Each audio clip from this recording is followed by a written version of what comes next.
श्री गणेशाय नमः. श्री स्वामी समर्थ. सुप्रभातम. नमस्कार. सिया ऑफिशियलवर आपले सुस्वागतम. योगेशं सच्चिदानंदं वासुदेवं व्रजप्रियं धर्मसंस्थापकं वीरं कृष्णं वंदे जगद्गुरुं. आज आपण महाभारतातल्या पहिल्या खंडातल्या आदिपर्वातले 6वे पर्व अंशावतरण पर्व वाचायला सुरुवात करूया.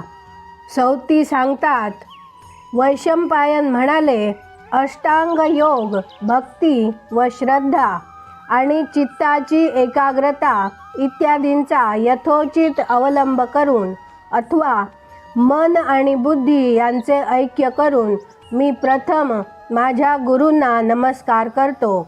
या सभेमध्ये जमलेल्या सर्व ब्राह्मणांना व इतर प्रज्ञावंतांना नमन करून त्रिभुवनामध्ये विख्यात असलेल्या महाप्राज्ञ व महानुभाव व्यास महर्षींच्या मनातील आशय मी आता आपणास सांगणार आहे.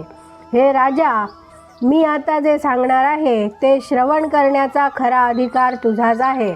या भारती कथेचे विधान मला प्राप्त झाले आहे आणि तू ही कथा सांग असे माझ्या गुरुच्या मुखातून बाहेर पडलेले आज्ञावचन माझ्या मनाला अपार उत्साह देत आहे असे मला वाटते. राजा, कौरव आणि पांडव यांच्यामध्ये राज्याच्या वाटणीच्या निमित्ताने वैर कसे निर्माण झाले, द्यूतात हरल्यामुळे पांडवांना वनवास कसा पत्करावा लागला, अखिल जगताचा सर्वांकष संहार करणारे युद्ध कसे झाले इत्यादी गोष्टींची तुला जिज्ञासा आहे, म्हणून मी सारा वृत्तांत आता सांगणार आहे. पित्याचे निधन झाल्यानंतर ते पांडववीर वनातून राजधानीतील आपल्या निवासस्थानी परत आले.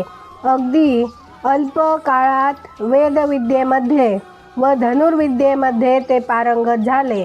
शरीर सामर्थ्याने, उत्साहाने व मानसिक सामर्थ्याने युक्त असलेल्या त्या ऐश्वर्यशाली यशवंत पांडवांवर नागरिकांची प्रीती जडलेली पाहताच कौरवांना ते सहन झाले नाही.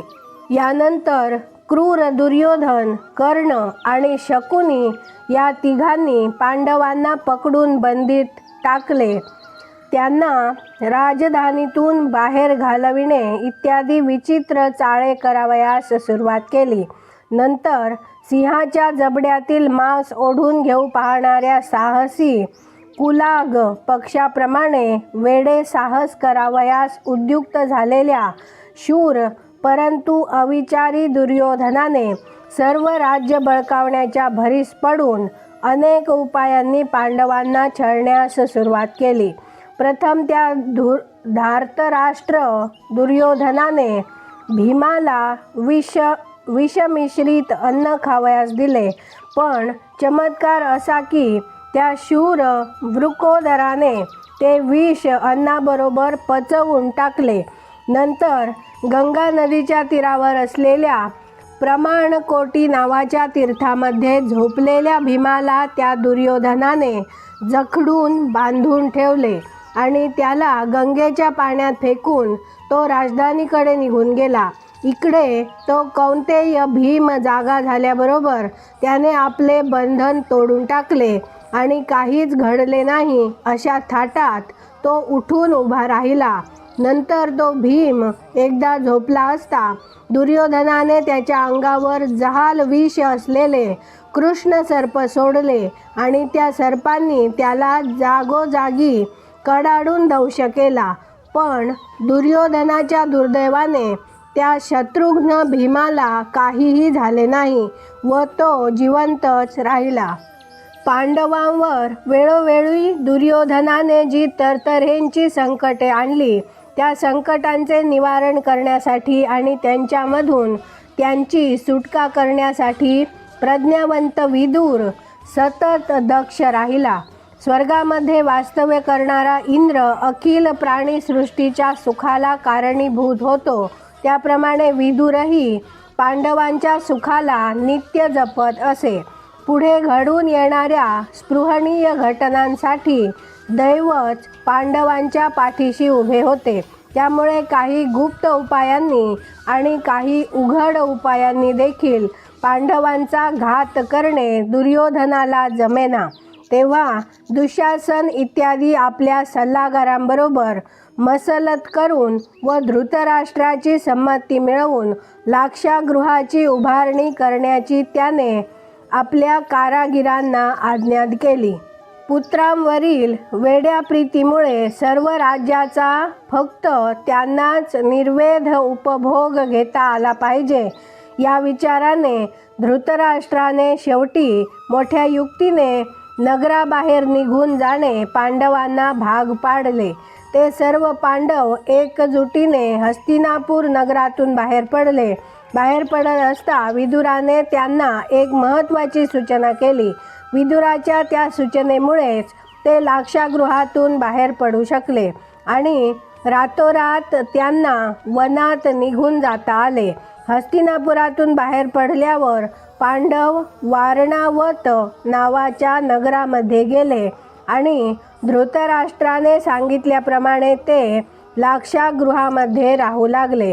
अतिशय सावधगिरी बाळगून व दुर्योधनाचा सेवक असलेल्या पुरोचनापासून स्वतःचा बचाव करून कुंती मातेसह ते पांडव 1 वर्षभर त्या लाक्षागृहात राहिले.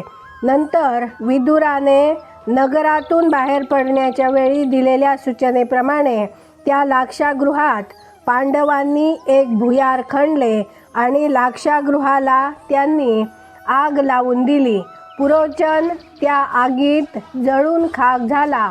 भुयारामधून बाहेर पडताच पांडव साशंक झाले आणि आपल्या मातेसह ते वारणावतातून झपाट्याने बाहेर पडले. मार्गामध्ये अरण्यातील एका ओढ्याच्या काठावर हिडिंब नावाचा अतिशय भयानक राक्षस त्यांना भेटला. त्या राक्षसाचा त्यांनी वध केला. पण दुर्योधनाच्या हस्तकांच्या आपण नजरेस पडू अशी भीती त्यांना वाटली आणि दुर्योधन आणखी काहीतरी कारस्थान करील या विचाराने व्यग्र झाल्यामुळे ते रातोरात तेथून गेले. त्या साऱ्या धावपळीत भीमाला हिडिंबा नावाची राक्षसी भेटली आणि तिच्यापासून त्याला एक पुत्र झाला. त्याचे नाव घटोत्कच असे होते. व्रताचे काटेकोर पालन करणारे ते पांडव यानंतर एकचक्रा नामक नगरीमध्ये गेले. त्या नगरीत वेदांचे अध्ययन करून ते वेदाध्ययनामध्ये पारंगत झाले.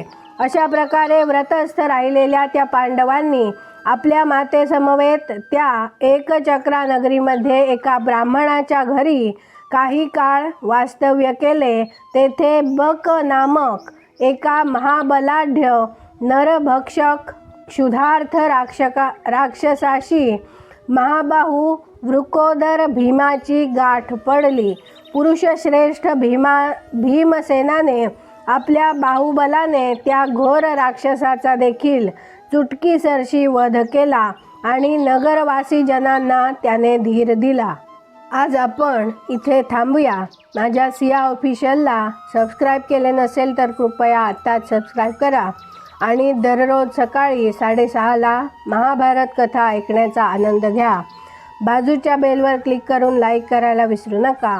शेअर करा, कमेंट करा आणि राधे राधे लिहायला विसरू नका. धन्यवाद. जय श्री कृष्ण.